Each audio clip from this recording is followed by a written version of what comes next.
Pagi guys, jadi ini hari kedua Mbak Dona di rumah saya. Dan banyak sekali nih komentar-komentar netizen yang mungkin nggak mengetahui kisah dari Mbak Dona terkait keluarganya. Saya sebenarnya nggak pengen ngebahas karena ini merupakan aib keluarga dia ya. Terus komunikasi nih sama Dona bilang nggak apa-apa sih kok, gue pengen kasih tahu agar mereka mengerti gitu loh. Ya udah, jadi nanti kita bakal tag terkait bagaimana sih si Dona bisa berhubungan dengan Heru sedangkan dia masih ada suami yang resmi. Nah, nih komentar-komentar yang cukup pedas dari netizen yang saya rasa ini tidak baik loh. Orang lagi sakit butuh support, tapi membaca komentar-komentar seperti ini. Sedih sih guys, lo orang tidak mengerti apa yang kita lakukan di sini, support apa yang selalu kita berikan kepada dia, sedangkan kalian yang tidak mengetahui masalah sebenarnya itu ngejudge dari sisi kalian. Oke, saya tidak menyalahkan kalian agar kalian tidak penasaran. Nih gue tanyakan aja lah. Nah, jadi 2 hari di sini, hari kedua Mbak Dona udah bisa duduk nih. Udah bisa duduk ya? Iya kok. Ya udah bisa duduk, udah bisa berjalan sebentar di teras, berjemur matahari ada lah ya. Berjemur matahari, makan juga oke. Minum air putih selalu kita sediakan cukup. Misalnya 1 hari kita kasih botol besar juga buat minum. Udah bisa mandi sendiri ya. Udah bisa mandi sendiri, udah tuh ya membersihkan tubuhnya dan mungkin ke toilet sendiri juga. Alhamdulillah ada membaik. Semoga kedepannya ini bisa diteruskan dan Dona harus sehat. Saya selalu mengatakan ke Dona, jangan pernah bergantung kepada siapapun. Saya balikin kamu ke Brebes, balikin kamu ke mana, itu tidak akan mengubah situasi kamu. Yang bisa mengubah situasi kamu adalah diri kamu sendiri. Kamu harus sehat, karena sehat lebih penting daripada kamu bergantung hidup pada orang lain. Begitu kamu sehat, kamu cari pekerjaan, kamu hidupin diri kamu sendiri, kamu harus mandiri. Jadi di sini saya menuntut Dona untuk cepat sembuh dan cepat pulih. Sebab ini dari sisi sakitnya dia memang sudah habis operasi, dan kemungkinan penyakit dia juga sudah tidak separah itu. Ini hanya tahap pemulihan saja, biarkan dia beristirahat dan sehat kembali. Asupan gizi harus lumayan banyak ya Dona ya? Iya kok. Oke. Nih, gue mau nanya nih ya. Iya, banyak juga netizen yang penasaran. Kalau gue sih udah enggak, kan ada video yang pertama ya dulunya ya. Iya kok. Tuh, lu ketemu sama Heru ninggalin suami resmi kamu atau bagaimana sih sebenarnya ceritanya? Sebenarnya ceritanya awalnya itu saya kan ke Taiwan. Ke Taiwan terus kerja dapat 8 bulan lah, dapat 8 bulan. Pas udah dapat 8 bulan saya kerja. Nah, di situ suami saya udah mulai neko-neko, dalam arti neko-neko minta duitnya tuh melebihi lah gitu. Terus sampai dia meminjam duit pinjaman pada rentenir Taiwan. Waktu itu senilai 15 juta. Itu suami kamu di Taiwan dulunya? Enggak, di Indonesia.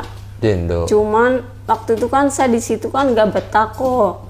Karena perjanjiannya itu kan jaga ama. Bentar, bagaimana suami kamu bisa minjem duit di rentenir Taiwan? Karena si rentenir sama suami saya itu berkontak bareng agar saya itu nggak boleh keluar dari majikan itu. Karena kan saya emang udah pengen keluar banget karena nggak tidur kok. Seharian itu nggak tidur, si nenek itu 24 jam nonstop keluar masuk ke dalam. Tidur kalau ada kesempatan lah ya. Iya. Kayak dia lagi tidur, lu cepet-cepet tidur gitu. Tapi memang polemik ini sering terjadi di dunia TKW di Taiwan ya. Kalau amanya ini tidurnya sesuka hati dia. Pengen tidur, dia tidur 1 jam, tidur lagi, bangun, nanti tidur lagi 2 jam, terus bangun lagi. Jadi istirahatnya itu keputus-putus, menyebabkan TKW juga ikut keputus-putus. Sedangkan TKW yang kondisinya masih sehat kan kalau disuruh tidur dadakan gitu kan susah ya otomatis ya. Kalau saya enggak kok. Jadi si Ahmad tidur nih. Ntar si Akong naik ke atas tangga, otomatis kan saya ngikutin dia. Oh, lu jaga 2 orang. Iya, tapi perjanjiannya 1 orang gitu kok. Loh, bagaimana suami kamu nih bisa ketemu rentenir ini? Sekarang ini rentenir yang dia omongin ini rentenir yang dia kenal. Mengaku nih. Enggak, ini agen saya sendiri, rentenirnya. Rentenirnya agensi kamu sendiri. Iya, agensi sendiri. Penerjemah lah ya. Iya, penerjemah sendiri. Oh. Rentenirnya. Jadinya pas saya kan ngeluh-ngeluh terus pengen keluar. Terus si agen ini ngubungin suami saya, sempat minta, coba Don, minta nomor suami kamu gitu. Saya mau ngomong, ternyata dia ngomong itu untuk mempertahankan saya di rumah itu. Gimana caranya biar saya nggak keluar. Makanya dipinjemin lah itu 15 juta. Terus? Nah pas dipinjemin 15 juta, saya keselnya itu pas onian kok. Saya ngebersihin 5 rumah sampai genteng-genteng disikatin. Itu cuma dapat ucapan selamat hari Natal. Di situ saya langsung minta libur. Besokannya saya minta libur, kan habis acara itu besokannya saya minta libur. Langsung saya nggak balik lagi. Berarti ini alasan kamu kabur, bener-bener pekerjaannya itu tidak kuat. Kenapa kamu tidak mengadu ke perwakilan dulu? Waktu itu saya sudah ngadu kok. Kemana? Ke Depnaker, ke 199. Tapi perwakilan Indonesia enggak lah? Enggak. Kenapa enggak lapor ke KDI? Ke KDI saya kagak tahu nomor teleponnya. Terus waktu itu saya... sih. Banyak sih ya teman-teman kita yang di luar negeri ini tidak mengerti nomor telepon KDI yang bisa dihubungin. Termasuk saya juga. Saya kayaknya dulu tahu, cuman pas gua kontak, ini pengalaman pribadi gua ya. Itu kemungkinan kebetulan mereka lagi sibuk kali ya, jadi kagak diangkat gitu. Gue telepon bukan cuma 1 kali, itu ada sekitar berapa kali gitu. Ya, tapi sebelum saya pulang sih udah membaik ya. Sebelum saya pulang ke tanah air itu sudah membaik, sudah mulai angkat. Dan memang banyak sekali teman-teman TKI kita yang tidak mengerti nomor telepon KDI. Padahal websitenya ada loh. Lu orang coba cek websitenya deh lain kali, mana tahu bisa dihubungin ya. Nah kan? iya makanya pas saya telepon 199 1955 itu, terus datang tuh dari pihak itu 1955. Majikan saya baik kok, ngasih makan, ngasih ini. Biasanya tuh cuman ngasih kayak cuman roti-roti aja, mie aja. Perlakuannya berubah setelah Depnaker hadir gitu. Terus dia baik kan, terus saya perhatiin. Terus saya juga ngomong sama Depnaker kalau bisa saya minta pindah gitu. Iya sabarin dulu. Mau disabarin sampai kapan? Kalau sistemnya seperti ini, yang ada badan saya malah makin hancur. Saya bilang kayak gitu kan. Iya. Terus udah gitu, ya udah akhirnya saya keluar tuh. Saya minta izin kan, minta izin libur. Saya nggak pulang, izin telepon. Kabur lah istilahnya lah. Ya, Udah gak kuat kabur lah. Ya, terus. Nah solusi buat teman-teman yang mengalami hal seperti ini, saran saya setelah telepon ke 1955 tidak mendapat solusi, kalian bisa coba datengin shelter-shelter yang ada di negara penempatan. Di Taiwan banyak sih shelter dari pemerintah, shelter dari Depnaker juga banyak. Datengin langsung aja, saya nggak kuat. Atau bisa juga hubungin atau datengin ke instansi pemerintah, baik kepolisian atau keimigrasian. Nah, oke. Jadi kalau udah nggak ada jalan keluar nih, jadi kalau misalnya agensi nggak mau bantu nih, atau lo orang rasa agensi tidak berpihak pada kalian, selalu mengulur-ngulur tapi nggak ada solusi, ya ke tempat-tempat tadi saja, ya. Nah, oke, lo setelah kabur nih, nah, gimana terus hubungan kamu dengan suami kamu ini?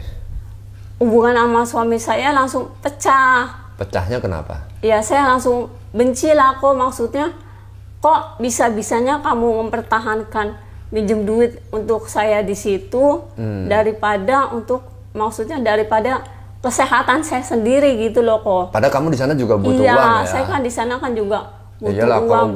kalau gua jadi lu juga, istilahnya gua yang kerja nih, semestinya gua pegang duit nih, kok malah lu pinjem, gaji gua dipotong. Nah, iya. yang mau gua tanya nih, selama dipinjem sama dia, itu potongan lu sebulan terima berapa duit? Itu belum kok. Ah, Sama sekali langsung saya, pokoknya begitu saya tahu langsung terima udah tanda tangan. ah. Udah tanda tangan nggak tahu bayar apa, email apa, nggak ngerti saya. Itu langsung saya langsung keluar, langsung kabur itu. Berarti lu nggak terima gaji? Agent masih itu. Kira-kira berapa per bulan yang kamu terima tuh? Pada saat kamu Kemarin- ditahan berapa bulan itu? 6.000. 6.000. Nah, Iya. 6.000 ini kamu gunakan buat apa? 6.000 itu saya buat nyari kontrakan. Oh, sebelumnya lu kan 7 bulan resmi, 8 bulan ya? Iya, 8 bulan. 8 bulan resmi. Iya. Bu, awal-awal itu kamu ada kirim uang ke Indonesia? Kirim ke suami. Oh, udah Kirim ke kirim suami dia minjem iya, lagi. Iya, kirim Lu ke kirim suami. semua? Kirim ke semua ke suami. Terus aku kan kirim Alasan sisa- dia minta duit itu apa? Ya kata dia kan ada anak butuh susu, butuh ini, Alasan anak. gitu. Terus akhirnya ya udah saya kirim kan. Terus yang saya nggak terimanya dari dia, emang kan berangkat dari Taiwan kan, dari Indonesia ke Taiwan kan ada potongannya kok. Iya. Nah dia itu taunya di Taiwan itu gaji gede, walaupun ada potongan tetap terimanya gede. Pokoknya dia nggak terima gaji kecil gitu. Maksudnya dikirimin kecil tuh dia nggak terima gitu. Terus setelah kamu kabur kan ini kamu kabur berapa lama? Aku kabur dari Sekitaran aja berapa lama? ada 2 tahunan kayaknya. 3 tahunan. 3 tahunan. Lu total kan 4 tahun di tahun. Iya. Kan? Iya. Iya. Terus 3 tahun ini selama kamu kabur kan kamu berpenghasilan. Heeh. Kamu pernah nggak kirim ke, mohon maaf, ibu kandung kamu, apanya kamu? Kirim kok. Nah saya pas saya kabur, saya kan pas sama suami nggak boleh kontekan sama orang tua, diputus sama dia kan, pokoknya di-cut, saya nggak boleh kehubungan sama orang tua. Nah pas saya kabur itu, saya langsung komunikasi dengan orang tua. Nah karena di situ kan posisinya orang tua saya waktu itu saya kenalin Heru dan sempat nggak setuju gitu. Itu kabur udah berapa lama? Itu kabur masih baru kok, baru Baru. sehari Berarti atau 2 hari gitu. Kamu benar-benar cekcok dengan suami kamu karena perilaku dia yang kamu anggap selalu meminta uang dan kamu nggak sanggup untuk memenuhi. Iya. Baru kamulah ketemu si Heru. Iya. Nah si Heru ini posisi di tahun apa di Indonesia? Di Indonesia. Di Indonesia, berarti kamu Iya. LDR gitu ya? Ya saya LDR, saya ketemu dia di Facebook. Awalnya kan ya namanya abis kaburan gitu ya, kok baru saya baru sehari itu langsung dapat mes, di Toyen, langsung saya Facebookan pas puasa itu, Facebookan, terus ketemulah Heru, terus dia langsung ngasih solusi, kalau kamu percaya kamu kirim ke saya, nanti duitnya mau kamu olah buat apa. Nah, insya Allah saya amanah gitu. Emang sih dia amanah kok. Amanah berarti Heru ya? Iya amanah. Cuman yang saya nggak senengnya itu, maksudnya sekarang itu dia ngilang-ngilangin. Jadi dia ngomong, duit yang kamu kirim itu udah saya makan, gak usah dihitung gitu. Buat kebutuhan makannya dia? Iya. Oh, jadi dia potong sedikit buat biaya makannya dia? Iya, gitu. Tapi kamu kirim ke orang tua kamu itu sebulan berapa duit? Itu buat apa? Itu buat anak baik sekolah. Oh, berarti kamu udah gerah nih sama tindakan suami kamu. Kamu pindah ke Heru nih, dari Heru kamu ke orang tua nih. Ke orang tua iya, terus yang ngasih biaya buat anak-anak saya itu Heru yang ngatur semua. Pokoknya saya yang ngasih prosedur, dia yang ngebagiin gitu loh kok. Oh, Misalnya, kamu yang ngasih dia nih uang untuk ini, dia yang bagi-bagiin. Tapi iya. bener dibagiin sama dia. Dibagiin bener. Oh, ya Allah. Lah, kamu kirim buat orang tua tuh untuk orang tua atau ada buat anak? Orang tua sama anak kok. Orang tua sama anak.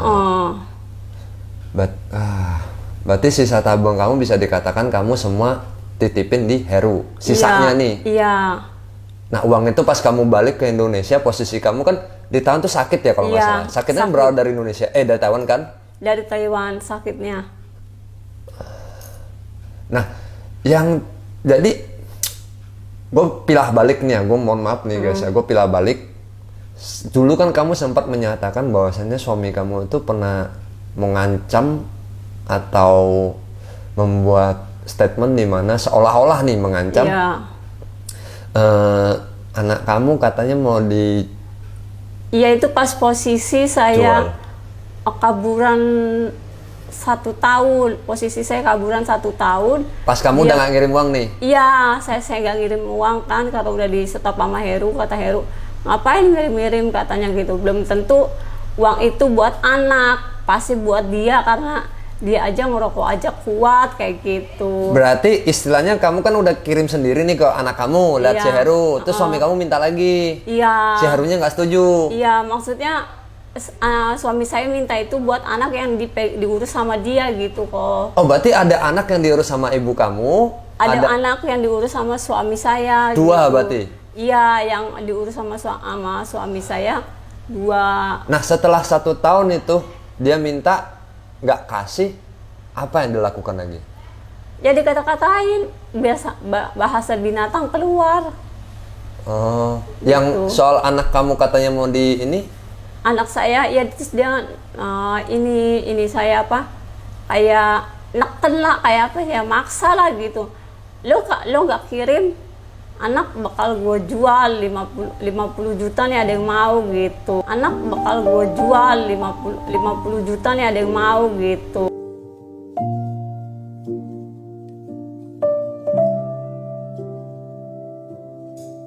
Itu kan hanya katanya, bukan Iya. tidak dilakukan. Iya, cuman terus kan saya cari tahu, terus kata saudaranya dia, "Mbak, cepetan pulang," gitu. Itu anaknya mau dijual tuh sama Mas Rudi, kata dia kayak gitu. Kok namanya Rudi? Dijual ke siapa? Emang ada ya? Katanya mau dijual sama orang Cirebon, katanya kayak gitu. Orangnya udah ada di rumah. Tapi sepengetahuan saya di Indonesia ini untuk melakukan hal ini itu pidana dan tidak boleh loh. Dan mungkin juga nggak gampang ya, Pri ya? Ya mungkin karena otak saya yang goblok, apa yang karena terlalu polos, jadi manut aja omongannya dia gitu, kayak seolah-olah tuh saya dibikin panik gitu loh kok. So, kamu kirimin lah. Enggak Enggak juga, tetap enggak. tetap enggak. Tapi pernah lah dia mengatakan hal itu lah ya. Iya. Lah, abis kamu sakit nih, kamu pulang. Nah, bagaimana hubungan kamu dengan Heru ini? Mas Heru itu ngerawat saya kok selama saya di Jawa itu. Saya kan ada 2 tahun ya, 2 tahun iya. Saya di Tebet itu masih berapa bulan kemarin itu, masih bulanan kemarin di Tebet itu kok. Karena dia ada kerjaan, jadi saya ikut dia. Kata dia mau di Jawa apa mau di Tebet. Kalau di Jawa resikonya sendirian, tapi nggak ada yang ngurusin, kamu sakit. Kalau mau ke Tebet, ayo ikut bareng. Akhirnya saya ikut ke dia kan. Bisa dikatakan Mas Heru benar-benar merawat kamu pada saat itu. Karena pada saat gua ketemu kamu tuh kondisinya benar-benar kamu itu juga udah parah banget, tidur-tiduran itu. Kondisi dia pertama kali gue temu adalah dia kekurangan darah. Sampai 10 kantong. Bayangin guys, 10 kantong ini pas gua tanya, lu medikal terakhir kapan? Lu baru tahu lu kurang darah sampai 10 kantong ini. 3 bulan lalu. Bisa dikatakan dia memang benar-benar sudah drop banget selama 3 bulan. Dan sempat juga mau ke rumah sakit, namun BPJS-nya itu masih gantung. BPJS yang dia bayar waktu itu dia daftarkan, itu adalah BPJS untuk seluruh keluarga. Jadi satu keluarga kalau nggak bayar, itu BPJS dia nggak bisa digunakan. Nah, masalahnya dia kondisi waktu itu adalah uang juga udah mulai Nggak ada, mulai habis menyusut, ya iya. kan. Nah, disitulah kemarin kita mengambil gua sendiri pribadi gua mengambil keputusan, udah gua bantu aja dulu bayar BPJS-nya sama anak-anak juga. Thank you banget buat netizen gua yang kemarin sudah membantu. Buat Siti Aisyah juga, Mbak Siti Aisyah juga ada membantu. Saya masih ingat semua orang-orang yang membantu dia pada saat itu. Gue pribadi juga, kalau ada cuplikan video, ini gue tampilin cuplikan video itu uang-uang terakhir gue pada saat gue datang ke Jakarta. Nah, itu kita bayarin BPJS-nya, dia sudah bisa masuk ke rumah sakit. Akhirnya disitulah kamu operasi. Nah, berarti selama itu saya lihat nih ya, Mas Heru juga bolak-balik ke rumah sakit meskipun dia kerja, dia sampai kelempongan loh. Kok saya lagi kerja, gua nggak mau tahu, lu harus ke rumah sakit. Bolak-balik. Tapi memang benar dia ngerawat kamu kan, Mas Ya, Heru? ngerawat saya dia. Baik dia sebenarnya. kan sama kamu. Baik sih kok, cuman yang nggak saya habis pikir itu, sehabis saya operasi, Nah, saya langsung dipulangkan ke orang tua saya. alasannya kenapa? Beralasannya katanya gantian dulu di orang tua kamu. Saya capek ngurusin kamu, kata dia kayak gituan. Saya capek ngurusin kamu, kata dia kayak gituan. Kenapa sampai begitu? Emang pada saat kamu operasi itu dari pihak keluarga nggak ada yang datang sama sekali? Dari pihak keluarga itu nggak ada yang datang sama sekali kok. Ada adik saya datang itu waktu pas mau donor darah, itu pun cuma satu-satunya adik saya datang ke situ. Tapi bukankah adik kamu juga ada memberikan biaya untuk bantu kamu operasi waktu itu? Itu nggak ada kok, itu kita hanya minjam. Minjam? Kita Yang minjem dia kan? Yang meminjam Mas Heru. Bukan adik kamu? Bukan, yang meminjam Mas Heru. Oh, tapi pinjaman ini juga dia nggak minta lagi sama kamu kan? Enggak. Ya bisa dikatakan Mas Heru ini benar-benar, menurut saya nih guys ya, Mas Heru ya udah baik ngerawat dia selama dan itu nggak cuma 1-2 bulan loh, dia rawat kamu berapa Iya. lama? 3 bulan. 3 bulan bulan. di Dan rumah nggak sakit dari itu. kamu pulang dari Taiwan sampai terakhir nih 2 tahun setengah. 2 tahun setengah loh udah jaga kamu. Ya gimana nggak sakit hati ya? Gue mengerti nih perasaan dia. Ya gue memang ini, cuman di kala gue mencari nafkah, kan gue perlu bantuan juga nih minimal dari pihak keluarga yang datang bantuin saya buat jagain gitu loh, biar bisa cari nafkah. Lo orang bantu jaga sebentar-sebentar gitu. Dan selama itu memang tidak ada dari pihak keluarga yang datang Nggak untuk ada. menjaga kamu. Nggak ada. Malah pas alasannya dikabarin, ya maaf mas nggak bisa datang soalnya jauh, nggak ada kendaraannya, nggak ada yang nganterin, yang satu kerja, gitu jawabannya. Ya bisa dimengerti juga kalau mereka juga mencari nafkah ya. Tapi kalau untuk alasan transportasi, waktu itu kamu operasi di mana? Jakarta Pusat? Iya, di Cipto. Jakarta Pusat ya? Jakarta mana Cipto? Nggak tahu. Pokoknya di daerah Jakarta, sedangkan keluarga itu ada di Bogor. Nah, kalau untuk alasan transportasi, gua rasa netizen kalian menilai sendiri ya, dari Bogor kalau ke Jakarta, ya sekitaran berapa jam sih, Pi? 1,5 jam ya? 1 jam? Paling lama. Hah? Paling lama 2 jam. Paling lama 2 jam nih. Karena ada transportasi umum juga kan dari Bogor ke Jakarta kan? Iya. Sedih nggak? Sedih banget kok, sampai mau operasi aja tetangga-tetangga satu kamar pada nanyain. Istilahnya Ini gini mau loh. operasi nggak ada saudaranya yang nungguin apa, ibunya nggak ada, saya mah anak tiri, saya bilang kayak gitu. Sampai susternya juga ngomong, bu nggak ada keluarganya, Jadi- nggak ada sus, saya mah anak tiri, anggap aja udah suster yang jadi keluarga saya bilang kayak gitu. Jadi Mas Heru pas ngebalikin kamu ke rumah itu dia ada ngomong ke kamu, maaf nih saya udah nggak sanggup atau gimana gitu. Dia sih nggak ngomong kok, ngomongnya pas udah 3 hari dia ngomong lewat WA. Pas dia mau ngantar kamu pulang tuh alasannya apa? Ya dia Gantian- cuma ngomong gantian- gantian dulu di orang tua gitu ngomongnya. Pas 3 hari setelah kamu di rumah dia ngomong by WA-nya gimana? Eh, kita pisah aja ya gitu. Udah kamu di situ baik-baik, kata dia kayak gitu. Saya udah nggak sanggup ngurusin kamu lagi, kata dia kayak gitu. Menurut saya sih gimana ya? Menurut saya pribadi nih ya, Iya kok. netizen pendapat pada kalian saya nggak ikut-ikutan. Pendapat saya pribadi gini, Mas Heru memang ada deketin kamu. Bisa dilihat dia juga bantu kamu dari sebelum operasi sampai operasi, setelah selesai operasi. Ya tanggung jawab dia untuk merawat kamu sih sudah dilakukan. Sudah, Menurut iya, saya sih sudah cukup banyak, lah untuk iya. orang yang baru kamu kenal nggak begitu lama dia mau bantu kamu dan dia dapat sedikit uang makan dari kamu nih misalnya kita anggap ya. Iya, Untuk jaga kamu saya rasa sih fair sih. iya kok. Jadi nggak bisa disalahin gitu loh. Cuman dia ninggalin kamu ini Dia ada ngomong- dadakan ya. Meninggalkan saya tuh pada saat saya butuh support, Di situ malah dia membalikan saya ke orang tua, dan di orang tua saya malah di situ kayak anak tiri, dan di orang tua saya malah kayak anak tiri. Kamar aja, nggak ada yang ngajak ngobrol, nggak ada yang ngajak bercanda apa, kerjanya cuman bentar-bentar lihat HP, bentar-bentar lihat HP, udah taruh, jalan ke depan, balik lagi kamar, gitu doang, udah kayak orang gila. Dan yang lebih saya tragis itu kemarin supir yang mau menjemput Donna sempat memberikan foto ke tetangga sebelah, dan alhasil tetangga itu pada nggak mengerti ada sosok Donna di rumah yang dimana itu cuman sebelahan sama dia. Ini rada unik sih ya. Terus saya baru mendapat kabar baru lagi, ternyata juga anak Donna yang dikatakan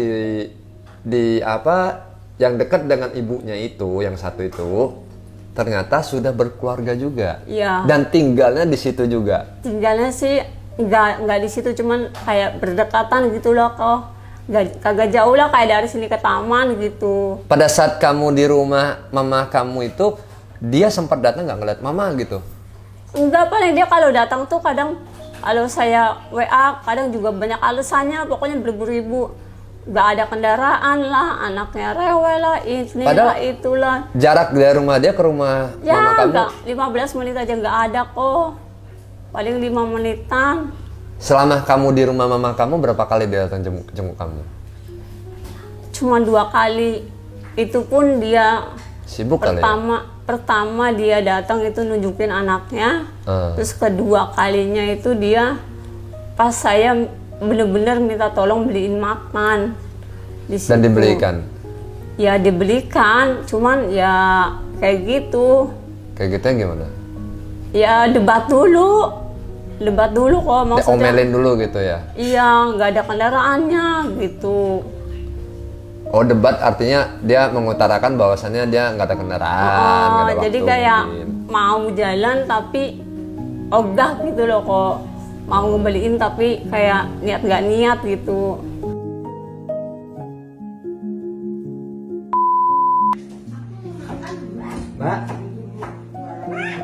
Mbak, gimana pendapatnya Mbak? Mbak? Gue pernah jadi TKW juga, ya kan? Kerja ya, kalau dapat yang bos enak, kalau dapat bos yang pelit, apa-apa aja beli sendiri, odol apa aja beli sendiri.